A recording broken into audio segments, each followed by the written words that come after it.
ngani ken gana stin cherry ke kwitien ke ngani ken gana stin cherry ke kwitien ke shi ke sha ke kwin ken ke shi ke kam lose kene what me di akun nyal kwai Keshi kecha ke queen ken keji keshi ke kam lose kene what me di akunyal kwahi kunyal le kwa bel koidero monde di de en kunyal kusta Yeshu e kwa shesiang kendo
Jal ke dovren ku an ba goni dom ngon ku kunyal moja ke ngani ka moja ti e loida ni bakam ni ret ku kunyal moja ke ngani ka moja ti e loida mi bakam ni ret ku kunyal le kwa bel koidero monde di de en kunyal kusta Yeshu e kwa shesiang kendo death wash edumne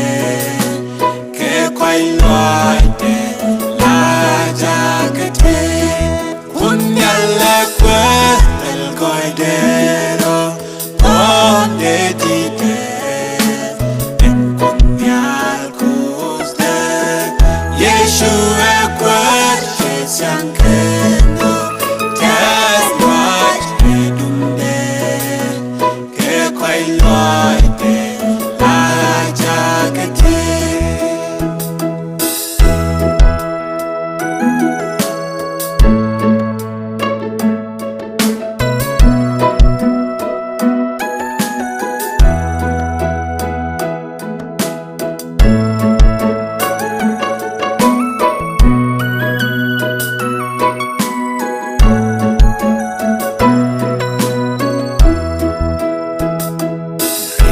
tagada kunyal bajipan shanda kelo tinyamdu kunyal tegda tinyamdu tidiye tinyamdu ya yeshu majilyak tagada kunyal bajipan shanda kelo tinyamdu kunyal tegda tinyamdu tidiye kanyamdu ayeshu majilyak kunyal lekwe el koidero bonde tide